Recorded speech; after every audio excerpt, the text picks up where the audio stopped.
नमो नमः दोस्तों, तत्त्वमसि संपर्कयुक्त संस्कृत शिक्षण माध्यम यूट्यूब चैनल में आपका हार्दिक स्वागत है। दोस्तों, पिछली कक्षा में हमने व्याकरण उपयोगी पारिभाषिक शब्दों के अंतर्गत सूत्र क्या है, इसके भेद हमने पढ़े थे, जिसके अंतर्गत हमने प्रथम भेद संज्ञा सूत्र के बारे में हमने पढ़ा था। क्या होता है संज्ञा सूत्र? संज्ञा संज्ञी ज्ञानो भवति तत्संज्ञा सूत्रम, अर्थात ऐसा सूत्र जो हमें संज्ञा और संज्ञी का ज्ञान कराने वाला होता है। मैंने वहाँ पर एक उदाहरण प्रस्तुत करके भी आपको समझाया था। अदेंग गुणः, अत एंग, अत अर्थात ह्रस्व अकार, एंग से आशय है ए ओ, इनकी गुण संज्ञा होती है। यहाँ पर ह्रस्व अकार ए और ओ ये तो है संज्ञी और गुण क्या है? संज्ञा। आइए दोस्तों, आज हम इसका दूसरा भेद, सूत्र का दूसरा भेद पढ़ते हैं। वो है हमारा परिभाषा सूत्र। परिभाषा सूत्र। दोस्तों, क्या होता है परिभाषा सूत्र? किसे कहते हैं परिभाषा? कहा गया है परितः सर्वतो भाष्यते अनया सा परिभाषा। क्या कहा गया है दोस्तों? परितः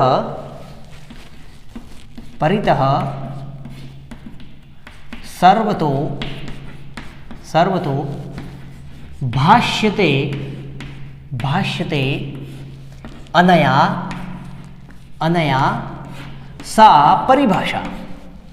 सा परिभाषा।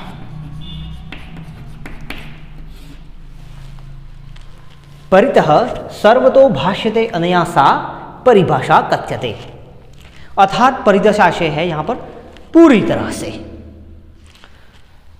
सब प्रकार से, सर्वतः पूरी तरह से, सब प्रकार से, भाष्यते अर्थात व्यक्तवाणी, अभिव्यक्तवाणी, जो सभी प्रकार से, पूरी तरह से जो व्यक्तवाणी है उसको क्या कहा गया है? परिभाषा कहा गया है। दोस्तों, हमें एक और परिभाषा मिलती है। कहा गया है अनियमे नियमकारिणी परिभाषा। अनियमे नियमकारिणी परिभाषा। क्या कहा गया है? अनियमे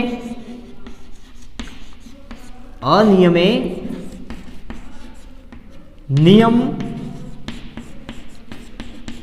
कारिणी परिभाषा।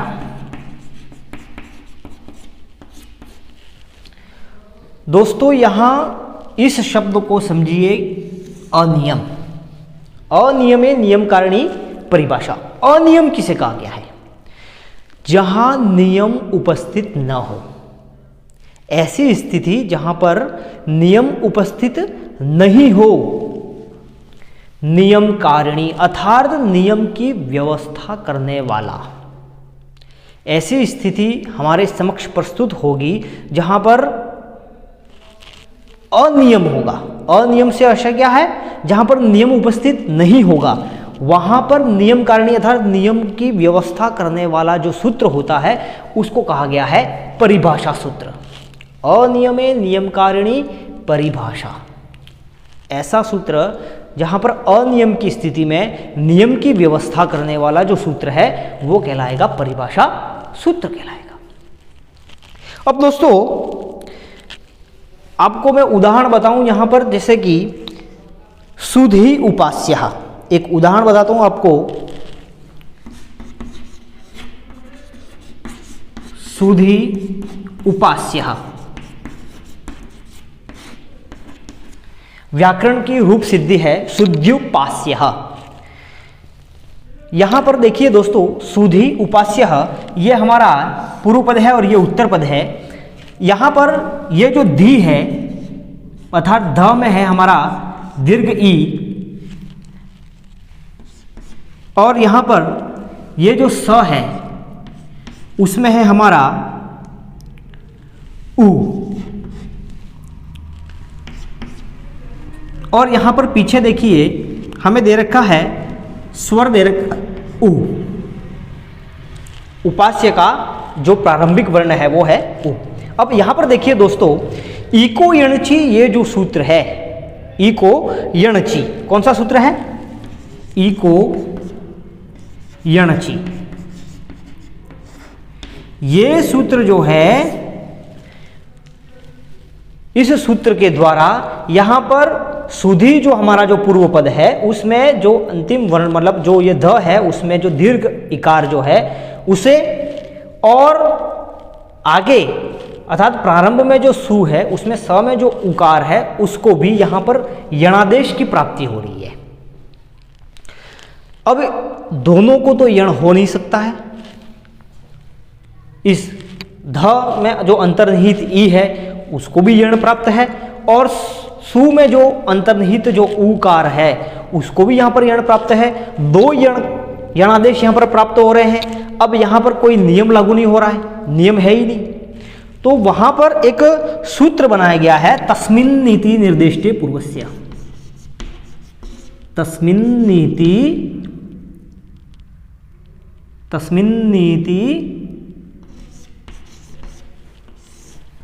निर्दिष्टे पूर्वस्य। तस्मिन् नीति निर्दिष्टे पूर्वस्य। तस्मिन् नीति निर्दिष्टे पूर्वस्य। ये सूत्र क्या करता है? स्वर के आगे स्थित इक को यण की नियम की व्यवस्था करता है। तस्मिन् नीति निर्दिष्टे पूर्वस्य क्या करता है? स्वर के आगे। अब यहां पर देखिए दोस्तों, ये जो उपास्य हमारा जो उत्तर पद है वहां पर जो प्रारंभिक वर्ण है वो है उ, और उ क्या है? स्वर है, अच है। उससे पूर्व, ठीक उससे पूर्व अर्थात इससे पूर्व ठीक क्या है? धिकार, धी है, तो इसमें धकार मतलब धिकार उत्तर अंतर्निहित जो इकार है, इस यहां पर ध में धी जो लिखा हुआ है दीर्घ इकार, उसको ही यण की व्यवस्था करता है, नियम बनाता है। तस्मिन् नीति निर्दिष्टे पूर्वस्य अर्थात यणादेश, इको यणची सूत्र से जो यणादेश होगा वो इस सूत्र के द्वारा होगा। तस्मिन् नीति निर्दिष्टे पूर्वस्य अर्थात ऋस्व मतलब अर्थात ये जो ऋस्व स्वर जो है उसके आगे ठीक आगे स्थित धी में जो लिखा गया जो ई है इक, इस इक को क्या होगा? यणादेश। इक को क्या होगा? यणादेश। तो यहां पर ये जो सूत्र है तस्मिन् नीति निर्दिष्टे पूर्वस्य, ये सूत्र कौन सा बन गया? हमारा परिभाषा सूत्र बन गया। कौन सा सूत्र बन गया? परिभाषा सूत्र बन गया। अर्थात अनियमे नियम कारिणी परिभाषा, जहां पर नियम की उपस्थिति नहीं हो रही है वहां पर नियम की व्यवस्था करने वाला सूत्र तस्मिन् नीति निर्दिष्टे पूर्वस्य। आ गया दोस्तों समझ में? आगे बढ़ते हैं। देखिए यहां पर परिभाषा सूत्र को निर्णायक सूत्र कहा गया है। क्या कहा गया है? निर्णायक सूत्र। दूसरा इनको कहा गया है ये विधि सूत्रों के सहायक होते हैं।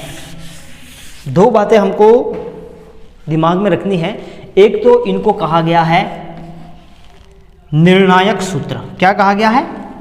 निर्णायक सूत्र। निर्णायक सूत्र क्यों कहा? जैसे अभी हमने पूर्व में जो उदाहरण पढ़ा जहां पर दो जगह पर हमें यणादेश की प्राप्ति हो रही थी, वहां पर उसने निर्णय किया कि भाई किसको होगा यण। पूर्व जो सु में अंतर्निहित उ है उसको यण होगा, या जो धी में अंतर्निहित दीर्घ इकार है उसको होगा। तो उसने निर्णय किया, इसलिए परिभाषा सूत्र को निर्णायक सूत्र कहा गया। दूसरा क्या कहा गया है इसको? दूसरा इसको कहा गया है विधि सूत्र का सहायक।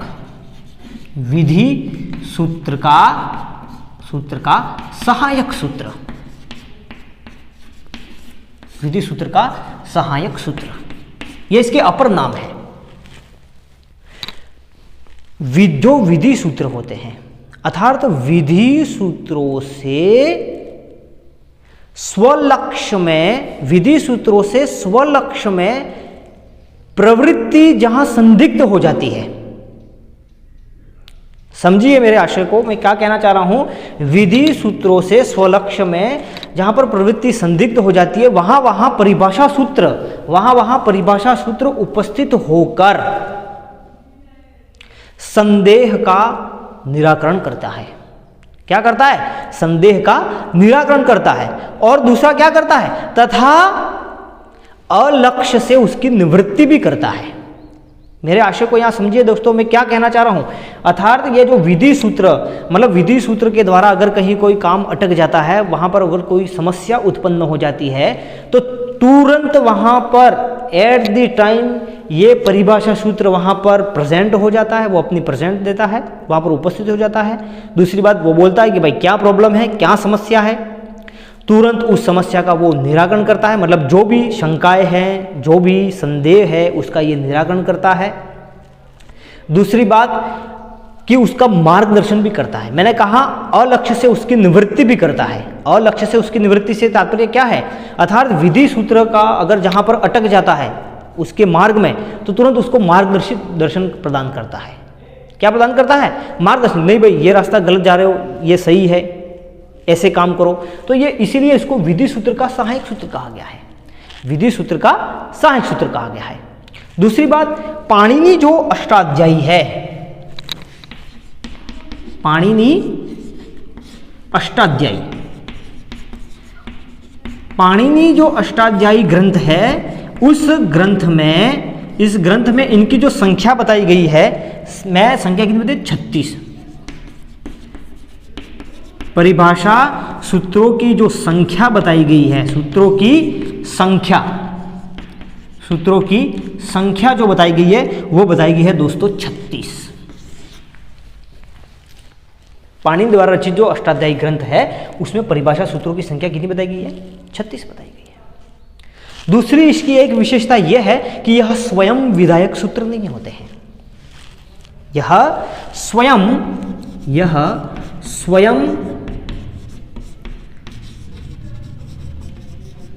विधायक सूत्र नहीं होते हैं। एक और विशेषता इसकी, एक तो इसको निर्णायक सूत्र कहा गया, दूसरा इसको विधि सूत्र का सहायक सूत्र कहा गया। एक और विशेषता कि पाणिनि अष्टाध्यायी जो ग्रंथ है, उसमें परिभाषा सूत्रों की संख्या कुल बताई गई है 36। और एक और विशेषता इसकी बताई गई है कि यह स्वयं विधायक सूत्र नहीं होते, अर्थात स्वयं विधान नहीं करते हैं। ये विधि सूत्रों के सहायक सूत्र के रूप में अपने आप को प्रस्तुत करते हैं। दोस्तों, पंडित चारुदेव शास्त्री जो हुए हैं, उन्होंने परिभाषा सूत्रों की व्याख्या करते हुए, परिभाषा सूत्र की व्याख्या करते हुए उन्होंने इसको 3 भेदों में वर्गीकृत किया है। प्रथम भेद बताया इन्होंने ज्ञापक सिद्ध परिभाषा, ज्ञापक सिद्ध परिभाषा। दूसरी इन्होंने बताया, दूसरा भेद जो बताया, दूसरा जो इसका वर्गीकरण किया, वो बताया इन्होंने लोक न्याय सिद्धा परिभाषा। और इसका तीसरा भेद बताया वाचनिकी परिभाषा। आइए दोस्तों, हम पंडित चारुदेव शास्त्री द्वारा बताए गए जो परिभाषा सूत्र के भेद हैं, उनको हम थोड़ा संक्षिप्त में अध्ययन करते हैं। पंडित चारुदेव शास्त्री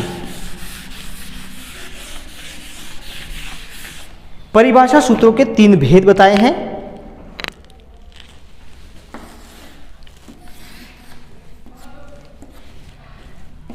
प्रथम भेद, द्वितीय भेद और तृतीय भेद। प्रथम भेद बताया दोस्तों यहां पर ज्ञापक सिद्धा परिभाषा। प्रथम भेद बताया यहां पर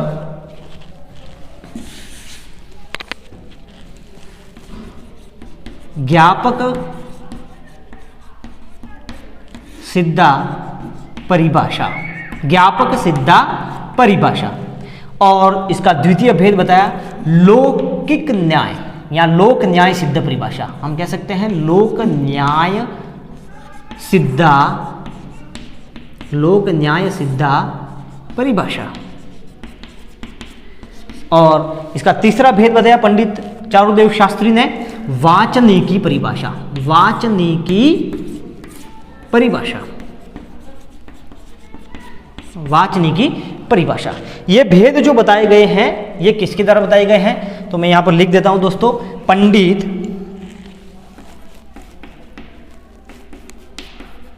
चारुदेव शास्त्री। ये जो परिभाषा सूत्र के उनकी व्याख्या करते हुए जो 3 भेद बताए हैं वो पंडित चतुर्देव शास्त्री द्वारा बताए गए हैं। प्रथम भेद बताया ज्ञापक सिद्ध परिभाषा, द्वितीय भेद बताया लोक न्याय सिद्ध परिभाषा और तीसरा भेद बताया दोस्तों वाचनिक की परिभाषा। आइए हम पढ़ते हैं ज्ञापक सिद्ध परिभाषा किसे कहते हैं। दोस्तों ज्ञापक सिद्ध परिभाषा केनापि सूत्रेण सूत्रांशेन व ज्ञाप्यते, कहा गया है केनापि सूत्रेण सूत्रांशेन व ज्ञाप्यते, अर्थात किसी सूत्र के द्वारा या सूत्रांश के द्वारा ज्ञापित हो, किसी सूत्र के द्वारा या सूत्रांश के द्वारा ज्ञापित हो। अर्थात जो भी वैयाकरण आचार्य हुए हैं, पूर्व आचार्य जो हुए हैं, उन आचार्यों के द्वारा जो उपदेश दिए गए या हम कह सकते हैं उनकी शैली, उन आचार्यों की शैली या उनके द्वारा जो दिए गए जो उपदेश हैं उनके द्वारा जो ज्ञापित हो, जो प्रस्तुत हो, उसे क्या कहा गया है? ज्ञापक सिद्ध परिभाषा। अर्थात ये जो परिभाषाएं हैं इन परिभाषाओं का साक्षात पाठ नहीं किया गया है। दूसरी बात, इनके बिना, क्योंकि इनके बिना सारा सूत्र जो है वो व्यर्थ माना गया है। ज्ञापक सिद्ध परिभाषा की बात कर रहा हूं मैं दोस्तों, जो किसी सूत्र या सूत्रांश के द्वारा ज्ञापित हो या फिर हम कह सकते हैं कि आचार्य की शैली या उपदेश के द्वारा ज्ञापित हो। आई बात समझ में? क्या कह रहा है? ज्ञापक सिद्ध परिभाषा। उदाहरण के लिए दोस्तों मैं आपको बता देता हूं, वहां पर संज्ञा पूर्वको विधिर नित्यः, इसका आशय क्या है?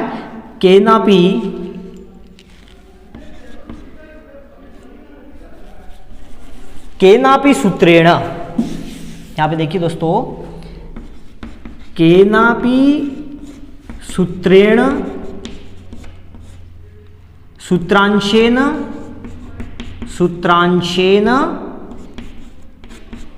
वा ज्ञाप्यते, अर्थात किसी सूत्र या सूत्रांश के द्वारा ज्ञापित हो। दूसरी बात दोस्तों मैं यहां पर बताऊं, क्या कहा मैंने? आचार्य की शैली, एक तो ये कहा मैंने, दूसरा कहा आचार्य की शैली या उपदेश द्वारा ज्ञापित हो, इसे क्या कहा गया है? ज्ञापक सिद्ध परिभाषा। उदाहरण के लिए मैं आपको बता दूं, उदाहरण आप देख लीजिए यहां पर, संज्ञा पूर्वको विधिर नित्यः, ये इसके उदाहरण हैं। संज्ञा पूर्व को विधिर नित्यः, संज्ञा पूर्व को विधिर नित्यः, असिद्धम बहिरमंतरंगे, असिद्धम बहिरमंतरंगे। उसके बाद में देखिए दोस्तों, संज्ञा विधौ प्रत्यय ग्रहणे तदंत ग्रहणम नास्ति, कृत ग्रहणे गतिकारक पूर्वस्यापि ग्रहणम। ये भी ज्ञापक सिद्ध परिभाषा के उदाहरण हैं। यहां पर मैंने जो सूत्र बोले, पहला सूत्र मैंने बोला संज्ञा पूर्वको विधिर नित्यः असिद्धम बहिरमंतरंगे, और संज्ञा विधौ प्रत्यय ग्रहणे तदंत ग्रहणम नास्ति, संज्ञा विधौ प्रत्यय ग्रहणे तदंत ग्रहणम नास्ति, कृत ग्रहणे गतिकारक पूर्वस्यापि ग्रहणम। ये जो मैंने सूत्र बोले वो ज्ञापक सिद्ध परिभाषा के उदाहरण है। आइए दोस्तों दूसरा भेद पढ़ते हैं अपन, लोक न्याय सिद्ध परिभाषा। लौकिक न्यायेन सिद्धि यस्या सा लोक न्याय सिद्ध परिभाषा। क्या कहा मैंने यहां पर दोस्तों? देखिए, लौकिक न्यायेन सिद्धि यस्या सा लौकिक न्याय सिद्धा परिभाषा। लौकिक न्याय के द्वारा जिसकी सिद्धि हो, अर्थात जो लोक व्यवहार पर आधारित हो। एक देश विकृत मनन्यवत, यह सूत्र है, परिभाषा सूत्र है। व्यपदेश वदेकस्मिन, व्यपदेश वदेकस्मिन, यह सूत्र है। व्यपदेश वदेकस्मिन, यह सूत्र है। दूसरा सूत्र है दोस्तों, कौन सा सूत्र यहां पर लिखिए? पहला मैंने यहां पर बोला एक देश विकृत मनन्यवत,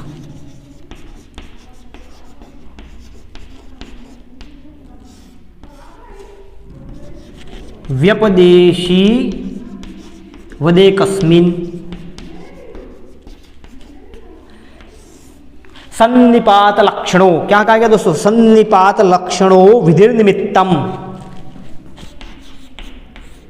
सन्निपात लक्षणों विधिर, ये जो मैं यहां पर बता रहा हूं दोस्तों, ये लोक न्याय सिद्ध परिभाषा के उदाहरण हैं। लोक न्याय सिद्ध विधिर निमित्तम, विधिर निमित्तम, विधिर निमित्तम तद विघातस्य, क्या कहा है, तद विघातस्य, तद विघातस्य।